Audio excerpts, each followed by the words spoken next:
Hello everyone, welcome to the part 2 of the video. So ये hand written notes वाली video है। पिछली video में हमने इंट्रोडक्शन डिस्कस किया था। तो इलेन शोआल्टर बॉर्न 1941, वो फाउंडिंग फिगर्स मानी जाती है फेमिनिज्म की in the United states academia. वो विक्टोरियन लिटरेचर में स्पेशलाइज हुई हैं। मीन्स कि उनका जो रिसर्च एरिया है वो hysteria and madness in women's writing है, जो कि वुमेन्स राइटिंग पे फोकस करता है विक्टोरियन पीरियड में।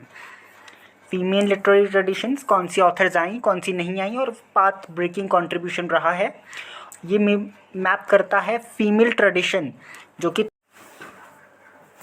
3 phases of feminism 1840 to 1880, 1880 to 1920, 1920 to 1960। So काफ़ी ज़्यादा एक्लेम किया जाता है उनको डेवलप करने के लिए प्रैक्टिस ऑफ गायनोक्रिटिसिज्म। सो ये जो टर्म है गायनोक्रिटिसिज्म, ये वैल्यू करती है फीमेल पर्सपेक्टिव कि औरतों का क्या नज़रिया है in the reading of literary works. So literature of their own उनकी बुक थी 1977, उसको एक रीविज़िट, उनका एक रीएनालिसिस दे रही हैं। तो शोआल्टर के पास एकेडमिक क्रेडेंशियल्स हैं, मींस कि उनके पास एकेडमिक विक्टोरियन में स्पेशलाइजेशन है, इसलिए वो एलिजिबल हैं ये लिखने के लिए, उनके पास नॉलेज है। लेकिन जो टॉरेल मोए हैं वो थोड़ी सी इनको एक काउंटर आर्ग्यूमेंट पोज करती हैं अपने post structuralist background, accusing her of essentialism, उनके ऊपर इल्ज़ाम लगाती हैं। तो आप ये यहाँ से देख सकते हैं। 20 ईयर्स ऑन ऑफर करता है शोआल्टर को अपॉर्चुनिटी, जो डिफेंड करता है जो जितने भी चार्जेस उन पे लगाए गए हैं उन चार्जेस से अपने आप को डिफेंड करने की अपॉर्चुनिटी। वो ऐसे को ओपन करती हैं, बायोग्राफी देती हैं थीसिस में, कैसे उन्होंने क्या एफर्ट्स लगाए ये जो बुक है उसको लिखने में। तो जो फर्स्ट पार्ट है वो लार्जली रेमनिशिएंट है, और जो ऑथर है वो रिकलेक्ट करती हैं the efforts made by her in development of the book. So ये आपको इतना ज़्यादा वैसे लिखने की ज़रूरत नहीं है, आपको बस यहाँ तक लिखने की ज़रूरत है आपके एग्ज़ाम में। आप इन ब्रैकेट्स को ध्यान से देखिएगा, ये सिर्फ समझने के लिए है, फिर अपनी यहाँ से शुरू करना है। तो शोआल्टर जितना भी अपनी पार्ट है, ज़्यादातर पार्ट है जो इस बुक का, वो रिस्पॉन्ड करती हैं क्वेश्चंस या क्रिटिसिजम्स जो कि लगाए गए टॉरेल मोए के द्वारा अपनी बुक सेक्सुअल टेक्सचुअल पॉलिटिक्स, जो कि 1985 में आई थी। सो पहला इल्ज़ाम टॉरेल मोए शोआल्टर पे क्या लगाती हैं कि शोआल्टर ने चुराया है वर्जीनिया वुल्फ की एक book a room of one's own का टाइटल, उन्होंने चुराकर या उन्होंने मॉडिफाई कर कर लिटरेचर ऑफ देयर ओन कर दिया है, taking over yet changing Woolf's title. So Toril Moi क्या लिखती हैं? Under Showalter's pen a room of one's own become a literature of their own, if she wished to indicate her problematic distance from the tradition of women's writers, she lovingly uncovers in her book. शोआल्टर कहती हैं कि मैंने ये book का title change नहीं किया है, the titles committee of the Princeton university ने चेंज कर दिया है ये टाइटल, वर्किंग टाइटल बुक का, female tradition in English novel, जो कि शोआल्टर के द्वारा ओरिजिनल टाइटल दिया गया था, इसको चेंज करके लिटरेचर ऑफ देयर ओन कर दिया गया। और ये जो टाइटल्स कमेटी है, इन्होंने ये वाला phrase literature of their own कहाँ से लिया है? Statement of John Stuart Mill, इनकी बुक है सब्जेक्शन ऑफ विमेन, आप जानते होंगे, वहाँ से ये स्टेटमेंट ली गई है। If women lived in a different country from men and had never read any of their writings, they would have a literature of their own. So वो पॉइंट करती हैं कि सारे रिव्यूअर्स ने, सारे रीडर्स ने रेफरेंस को इग्नोर कर दिया, मिल की जो रेफरेंस उन्होंने दी है उसको इग्नोर करके इंटरप्रिटेट कर लिया कि ये जो टाइटल है वो रेफरेंस है वर्जीनिया वुल्फ की राइटिंग्स को, जैसे कि उन्होंने जो वर्जीनिया वुल्फ को इनसफिशिएंट रेफरेंस के साथ ट्रीट किया है, इतनी इज्जत नहीं दी गई। आप जानते होंगे ये जो फीमेल ट्रेडिशन की बात यहाँ पे हो रही है कि लेसर नोन ऑथर्स को भी इंक्लूड करना है, ये सबसे पहले जो ट्रेडिशन है वो वर्जीनिया वुल्फ ने ही इंट्रोड्यूस किया था फेमिनिस्ट लिटरेरी क्रिटिसिज्म में। वर्जीनिया वुल्फ की जो बुक है अ रूम ऑफ वंस ओन, उसमें वो बात करती हैं सबसे पहले तो वो शेक्सपियर की सिस्टर की बात करती हैं कि अगर शेक्सपियर की कोई सिस्टर होती, चाहे उसके पास इतना ही लिटरेरी टैलेंट होता शेक्सपियर जितना, लेकिन फिर भी उसको मार दिया जाता, उसको दफना दिया जाता, उसकी राइटिंग्स एकदम गायब हो जाती, लोग उनकी राइटिंग से खफा हो जाते।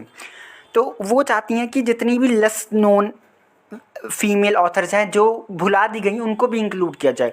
तो शॉर्टर इसी ट्रेडिशन पे चलती हैं, लेकिन कुछ लोगों को ऐसा लगा कि वो वर्जीनिया वुल्फ को इतना ज़्यादा तवज्जो, उतनी ज़्यादा रिस्पेक्ट नहीं दे रही। शोल्टर को बहुत ज़्यादा अच्छा लगा ये वाला नया टाइटल, क्योंकि इसने इम्फेसाइज कर दिया उनका अपना कल्चरल डिस्टेंस, क्योंकि वो अमेरिका से थी तो ऑब्वियसली जो ब्रिटेन की लेडीज़ हैं, ब्रिटेन का कल्चर है, उनसे थोड़ा बहुत तो कल्चरल डिस्टेंस एक्सपेक्टेड है। तो उनसे जो कल्चरल डिस्टेंस है वो ये वाला टाइटल एम्फेसाइज कर रहा है।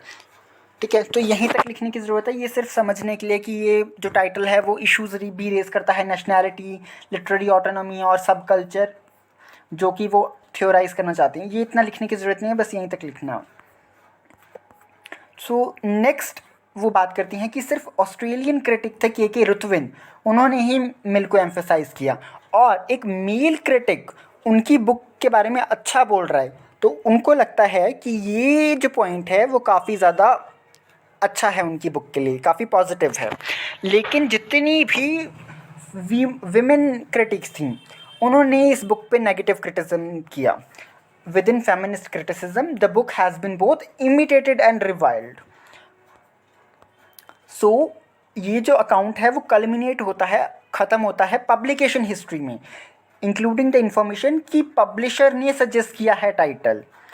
ये जो फैक्ट था वो काफ़ी ज़्यादा मिसअंडरस्टूड था बाय हर क्रिटिक्स, जिनको लगा उन्होंने म्यूटिलेट कर दिया है, उन्होंने वॉयलेट कर दिया है वुल्फ्स टाइटल।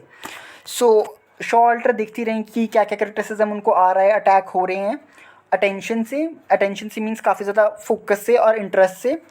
और वो ये लिखती हैं कि पास्ट 20 ईयर्स से मेरे पे ताने कसे जा रहे हैं from every point of view, like as a separatist, careerist, ये सब आप देख सकते हैं।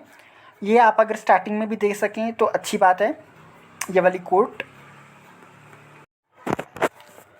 सो ये जो नया एडिशन है लिटरेचर ऑफ देयर ओन का, वो उनको अपॉर्चुनिटी देता है कि वो रिफ्लेक्ट, मतलब अपना एक पॉइंट ऑफ व्यू रख सकें। सो जो पर्पस है राइटर का वो डिफेंड करना है अपने वर्क को, जिसको कि बहुत ज़्यादा क्रिटिसाइज़ किया जाता है। सो नेक्स्ट जो सब्सटेंशियल अटैक है वो कहाँ से आता है? टॉरल की बुक सेक्सुअल टेक्सुअल पॉलिटिक्स में ही एक और कह सकते हैं कि एक और इल्ज़ाम लगाया गया है कि जो शोआल्टर का थ्योरेटिकल फ्रेमवर्क था वो एक्सप्लिसिट नहीं था, काफ़ी क्लियर नहीं था, वेग था, एम्बिगुअस था। और शोआल्टर अपने आप को भी इस बात से भी डिफेंड करती हैं कि जो उनके कंसर्न्स थे वो हिस्टोरिकल एंड कल्चरल है, कि जो फीमेल लिटरेरी ट्रेडिशन है वो किस तरह से इवॉल्व हुआ, हिस्ट्री में क्या क्या चेंजेस आए, क्या किन किन कॉमन फैक्टर से वो रिकॉग्नाइजेबल है, क्या कॉमन थीम, क्या कॉमन एलिमेंट्स रहे, क्या कॉमन कल्चर फॉलो किया उन्होंने। तो वो बताते हैं कि उन्होंने एक्सप्लोर करना था relation between dominant and muted culture. देखो डोमिनेंट कल्चर तो यहाँ पे पेट्रियार्कल कल्चर हो गया, जो मेन है वो डिसाइड करते हैं कि क्या चीज़ पब्लिश होगी, क्या चीज़ पब्लिश नहीं होगी। म्यूटेड कल्चर हो गया विमेंस का। तो ये जो इनका रिलेशन है कि जो म्यूटेड कल्चर है वो धीरे धीरे करके अपनी वॉइस रेज करनी शुरू करेगा, फिर धीरे धीरे करके लॉन्च करेगा कैंपेन्स, फिर एकदम ऑटोनॉमस हो जाएगा। तो ये जो धीरे धीरे एकदम स्लो प्रोग्रेशन हुई है, ये जो जिसको कि ये 3 फेजेस में बांटती हैं, तो उस पे इनका फोकस था। और ये जो बातें थी वो फिलोसॉफिकल या लिंग्विस्टिक नहीं थी। लिंग्विस्टिक जो कंसर्न है वो पोस्ट स्ट्रक्चरलिस्ट थ्योरिस्ट का रहता है, जो कि टॉरल थी, शोआल्टर नहीं थी। लेकिन जो शोआल्टर का कॉन्सेप्ट था वो क्या था? Cultural anthropology and social history, कि समाज में क्या क्या हिस्ट्री में चेंजेस आए। जैसे विमेन नॉवेलिस्ट स्यूडोनिम्स का यूज़ करती थी, फिर धीरे धीरे करके उन्होंने प्रोटेस्ट पे आई, फिर ऑटोनॉमी डिक्लेयर कर दी, ऐसे।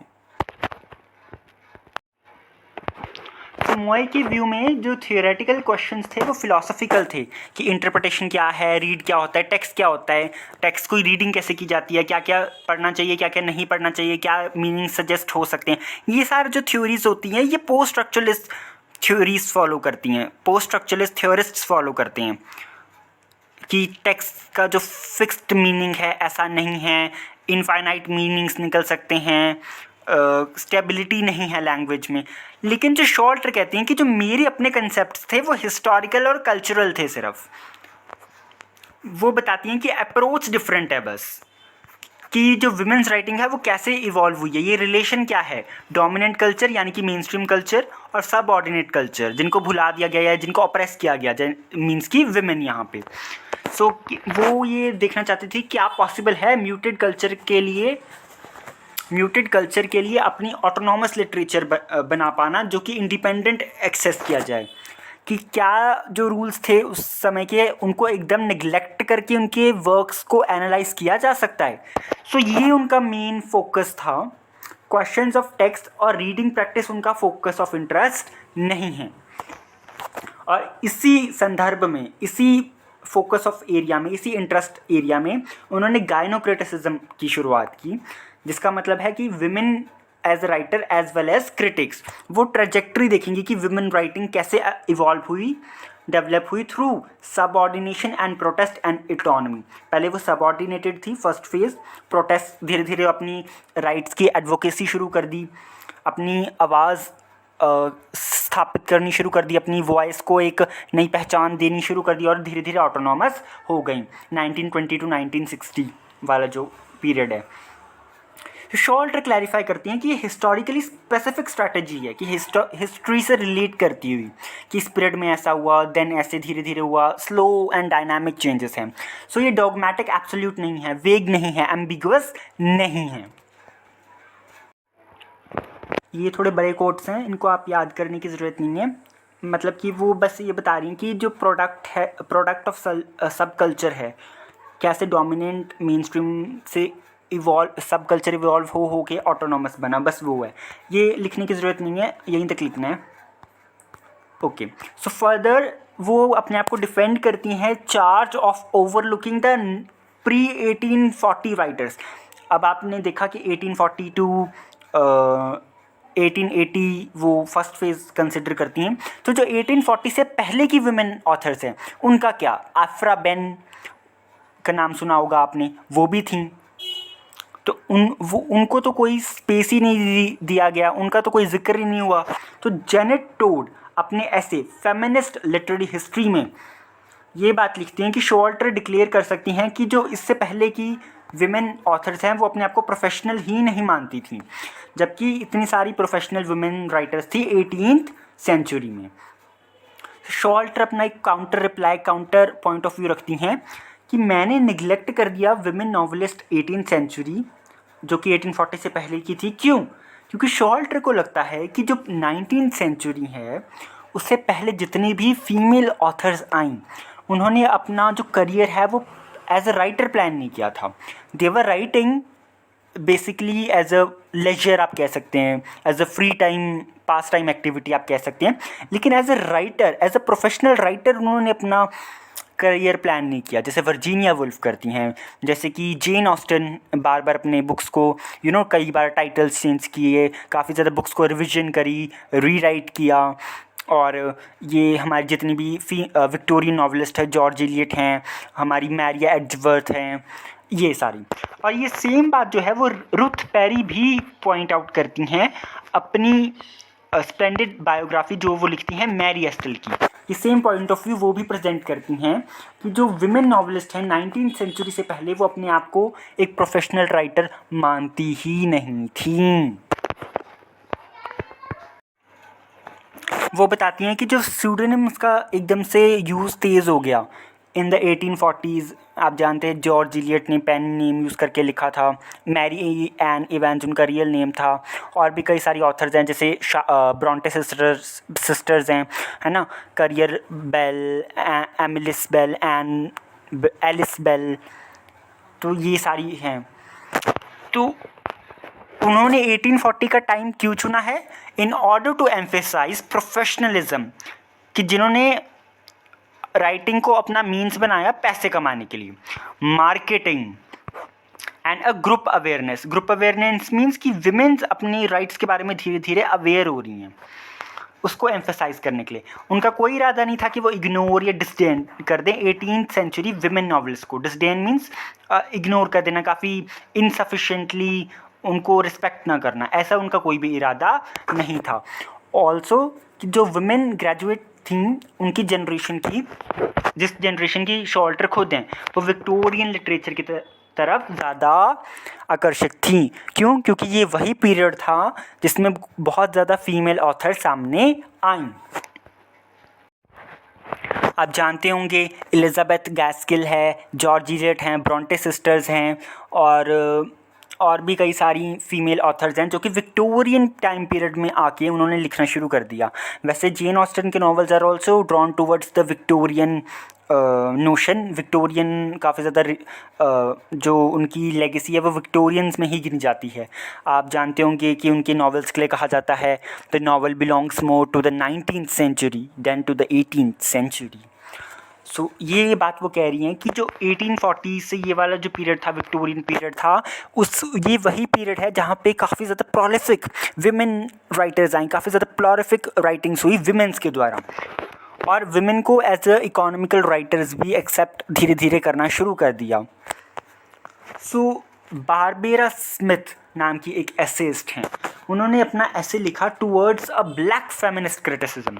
सो इन्होंने शॉल्टर पे इल्ज़ाम लगाया कल्चरल इम्पीरियलिज्म का, डिस्गाइज्ड कल्चरल इम्पीरियलिज्म। आप जानते हैं इंग्लैंड ने, है ना, कॉलोनाइज़ किया था डिफरेंट कंट्रीज़ को, अपने कल्चर को सुपीरियर दिखा के इम्पीरियलिज्म फैलाया था। तो वो भी अब ऐसा ही एक इल्ज़ाम लगा रही हैं शॉल्टर पे कि शॉल्टर सिर्फ ब्रिटिश फीमेल ऑथर्स विक्टोरियन ही करी जा रही हैं, जबकि बाकी फ़ीमेल ऑथर्स का क्या? What about the black feminism? Alice Walker, Maya Angelou, Toni Morrison आती हैं, और भी कई सारी फीमेल ऑथर्स हैं, ब्लैक फीमेल ऑथर्स हैं,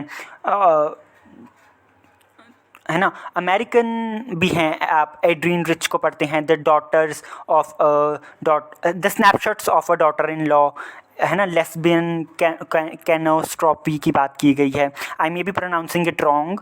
सो एक स्पेस कॉनोट्रॉपिकल स्पेस बनाने की वो बात करती हैं। सो उन चीज़ों का क्या? तो वो इस बात पे उन पे क्रिटिसाइज़ कर रही हैं कि एब्सेंस है ब्लैक अमेरिकन ब्लैक वुमेन का, वो क्रिटिसाइज़ कर रही हैं। That had been much criticise by Barbara Smith. So Showalter reply करती हैं कि जो मेरी बुक है, दैट माई बुक, ये कोट्स डायरेक्ट टेक्स्ट में से हैं, is about the English tradition.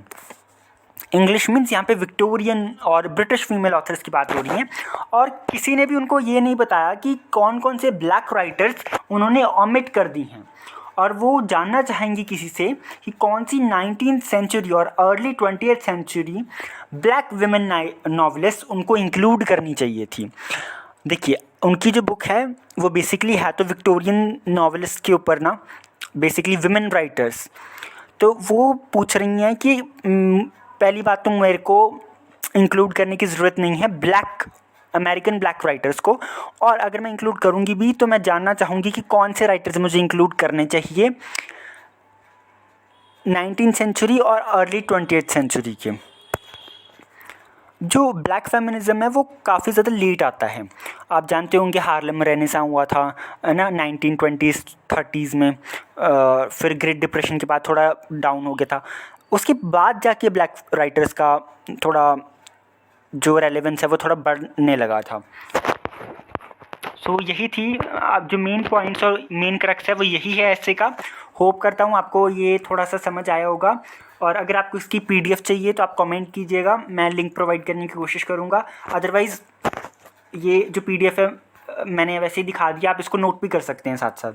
Thank you so much.